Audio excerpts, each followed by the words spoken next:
میرا رب اور اس کی بات پامال، میرا اللہ اور اس کے دین کی دھجیاں بکھیری جا رہی ہوں۔ حضرت ابو بکر نے کیا فرمایا تھا؟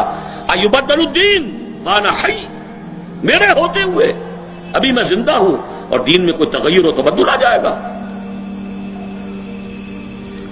اگر یہ نہیں ہے تو بے غیرتی، حمیت نام تھا جس کا گئی تیمور کے گھر سے، اور اس بے غیرتی اور بے حمیتی کا عالم جو یہ ہے، جو ہمارے دین میں مقام ہے، اس کو سن لیجئے۔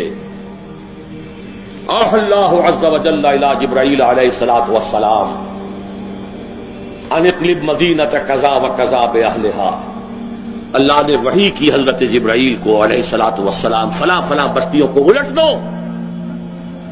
سدوم اور عمورہ کی بستیوں کی طرح عذاب ہلاکت نازل کر دو۔ قال فقال، حضور فرماتے ہیں کہ حضرت جبرائیل نے عرض کیا، یا رب ان فیہا عبدک فلانا لم یعصک طرفۃ عین، اے اللہ میں اس بستی کو الٹ دوں، اس میں تیرا فلاں بندہ بھی ہے جس نے کبھی پلک جھپکنے جتنی دیر بھی معصیت میں بسر نہیں کی۔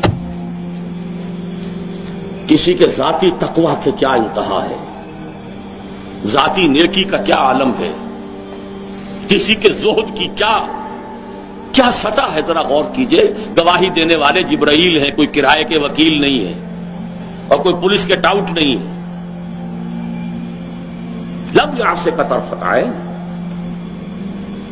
قال فقال، حضور فرماتے ہیں اللہ نے ارشاد فرمایا، اقلبھا علیہ وعلیہم، الٹو اس بستی کو، پہلے اس بدبخت پر پھر دوسروں پر۔ فإن وجہہ لم یتمعر فی ساعۃ قط، اس لیے کہ اس کے چہرے کا رنگ کبھی میری غیرت اور حمیت کی وجہ سے متغیر نہیں ہوا۔ اس کو کسی نے ماں کی گالی دے دی تو پورے جسم کا خون چہرے میں آ گیا، کچھ کر نہ سکا ہو، کانپ تو گیا اپنی جگہ پر۔ اب میرے دین کی دھجیاں بکھرتے ہوئے دیکھتا رہا اور لگا رہا، مست رکھو ذکر و فکر صبح گاہی میں اسے، اور پختہ تر کر دو مزاج خانقاہی میں اسے۔ انہی مسائل میں الجھاؤ۔ سورہ فاتحہ سے پہلے بسم اللہ بھی پڑھنی چاہیے، جہری طور پر کہ نہیں پڑھنی چاہیے۔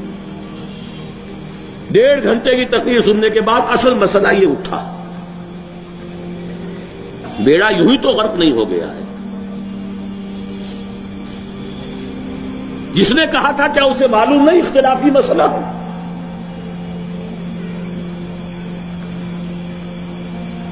الجھائے رکھو،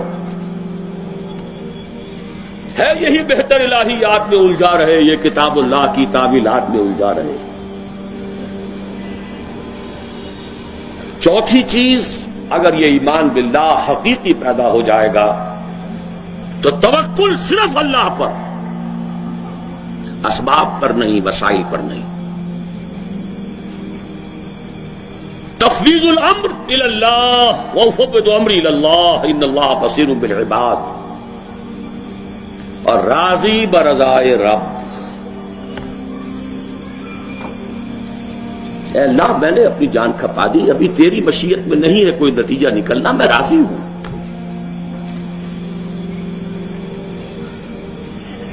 جان دی ہوئی اسی کی تھی، اب تو یہ ہے کہ حق ادا نہ ہو، تیری اپنی مشیت ہے۔ اس کی بے نیازی کا عالم یہ ہے کہ جلیل القدر نبی،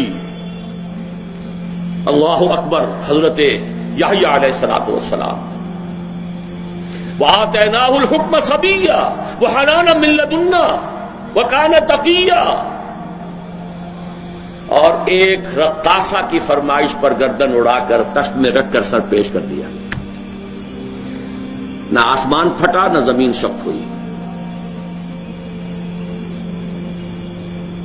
اس کی بے نیازی ہے۔ اب کون؟ اپنا فرض ادا کرنا ہے بس، توکل اس پر، تفویض الامر اس کو، اور اس کی رضا پر رضا۔ ہم بھی تسلیم کی خو ڈالیں گے، بے نیازی تیری عادت ہی صحیح۔ 4 چیزیں ہوں گی تو یہ جہاد فی سبیل اللہ ہوگا، اور ابھی صرف ایمان باللہ کی بات ہوئی۔ اس کے بغیر کود جاؤ میدان میں، رام بھلی کرے گا۔ سیاسی جو ہے لوگ اپنے حوصلہ مندیوں کا نشانہ بناتے ہیں، ایکسپلائٹ کرتے ہیں نوجوانوں کو۔